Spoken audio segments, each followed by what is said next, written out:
দামান আসমানের তেরা বিছানা বিছাইয়া দিলাম শাইল গানের নেরা দামান গো দামান আইলারে নয়া দামান আসমানের তেরা বিছানা বিছাইয়া দিলাম শাইল গানের নেরা দামান গো দামান দামান গো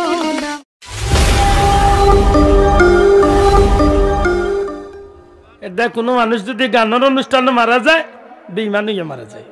কিতা হইয়া মারা গেছে? মাথকা কিতা হইয়া মারা গেছে? একটু জোরে কইতে হইবে এখান কিতা হইয়া। আজকে দেখুন তে গান গাই রাইতে ফতোয়াবাজি শুরু করছে। জায়েজ করলি তো বুঝিল গান তোর বাপে নি পারবো বে বইতল কিয়ামত পর্যন্ত তার বাপে নি পারবো জায়েজ করতো। এক নম্বরে গান গাইছিল কে জানেনি? এক নম্বরে গায়ক কে জানা আসেনি আপনারা? হায় হায় ইবলিশ শয়তান হজরতে হাওয়ারে আকর্ষণ করছিল জান্নাতর বারা বইয়া পয়লা গান হয়ে গাইছিল। এটা দুনিয়ার যত গিয়া গান গাইব সবটি হগুর চেলা চামুন্ডা। এই জোয়ানকল জুড়ে ঠিক না ঠিক নাই? দুনিয়ার যত গিয়া গান গাইব আমার বাপে গাইলে হাগু শয়তানোর চামুন্ডা। মানে ফাতুয়া দিয়া সাহেব গানটা জায়েজ করলি কিলা জায়েজ করল? কোনো অবস্থাতে জায়েজ করার নাই। গানের মাঝে যে বাদ্যযন্ত্র বাজাও সরাসরি হারাম। ওলা বইতলা আছে উঠিয়া কয় হজরত খাজা মঈনুদ্দিন চিশতি বুঝিল বাজনা বাজাইছে। নাউজুবিল্লাহ কইতা নাই জুড়ে কক নাউজুবিল্লাহ। খাজা মঈনুদ্দিন চিশতি কোনোদিন বাজনা বাজাইছে না।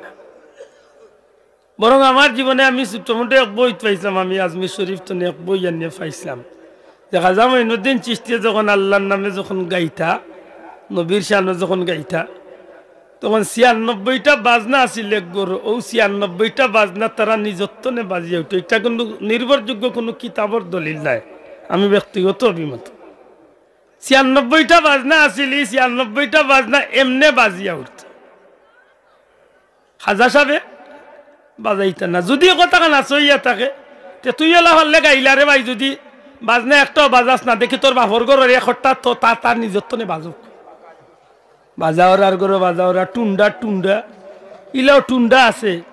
হ্যাঁ কইয়া মেলাইল ও মেলানি যাইব জানার বুঝবে নি।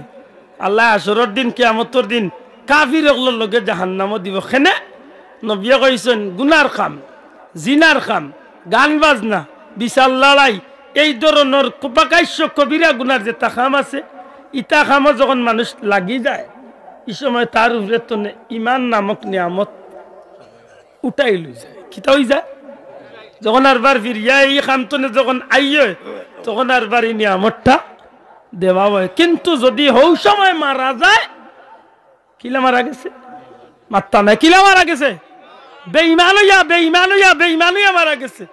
আর বেঈমান হইয়া মারা গেলে তার ঠিকানা কোন জায়গা? ফি নারি জাহান্নামা খালিদিনা ফিহা। ও জিকা আলী মোগলরে আবাদা মানে চাচা হামাইবার বারোইটা নেই কিবা জায়গা লই যাস মা তু জানি। আর যদি ইমানদার হালতে কেউ মরতে পারে, আল্লাহ না করক গুনাগার হইল, এই মানুষটা লাখ বছরও যদি তার জেলখানার শাস্তি ভোগ করে একদিন ইমানের খাতিরে আল্লাহ তার জান্নাতি বানাই দিল। জুড়ে এখন সুবহানাল্লাহ। এখন আজকে আমরা সিদ্ধান্ত নিতাম হইব আইস্তনে আর আমরা আল্লাহ বিরোধী নবী বিরোধী কোনো কার্যকলাপ, আল্লাহ বিরোধী নবী বিরোধী কোনো অনুষ্ঠান, আমরা ইসলাম ধর্মের বিরোধী কোনো জাতর অনুষ্ঠান আমরা শরীক হইতাম চাইমুনি? দয়া করে আতুলিয়া কইতাম হইবা আমরা চাইনি। শোনা ভাই আতুলিয়া হোক আমরা চাইতাম নি? আইস্তনে আমরা গায়ে হলুদ করতাম নি? ওই দেশে মাত্রা নেই অর্থ হইল করতা দূরে কইতে হইব গায়ে হলুদ করতাম নি? গান বাজনা করতাম নি? গায়ে হলুদ করতাম নি? দুর্গা পূজার যাইতাম নি? ভালোবাসা দিবস করতাই নি? মনে কইলে করিয়া আল্লাহ দেখে আমার যেখান কইবার আমি কইছি যে কামে যাইমু ও কামে আমারে টানি টানি হৌ হতে লইয়া যাইব। আর যদি হৌ যে বেটায় 1000 বছর আগে আমার নবীরে ভালোবাসিয়া জান্নাতি হইতো ভালো, আমি যদি নবীর উম্মত হইয়া এই বেটা তো আমার নবীর উম্মত আসিল না, আর ভালোবাসারে আল্লাহ কবুল করিয়া হয়তো নবীজির উম্মত কবুল করি লাইছে। সুবহানাল্লাহ। কিন্তু আল্লাহ আমারে নবীজির উম্মত হওয়ার সৌভাগ্য দান করছেন। এই জায়গার যদি আমি কোনো রকম আমার খালাল খান ঠিক করিয়া আল্লাহর হুকুম আর নবীর তরিকারে ফলো করিয়া যদি জীবন চালাইতে পারি ইনশাআল্লাহ, হোক ইনশাআল্লাহ আমরা হয়তো গুনার কারণে কয়েকদিন জেলও কাটতাম পারি, আমি অস্বীকার করিয়ার না, আমার গুনার কারণে হয়তো জেল কাটতাম পারি, অর্থাৎ দুজকে যাইতাম পারি, কিন্তু আমার এই ভালোবাসা আর এই ইমানি এই খামগুলো আমার একদিন জান্নাত নবীজির লোকে নিয়ে হাজির। জুড়ে হক্কা সুবহানাল্লাহ।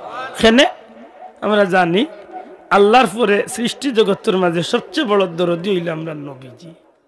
জুড়ে হই না সুবহানাল্লাহ।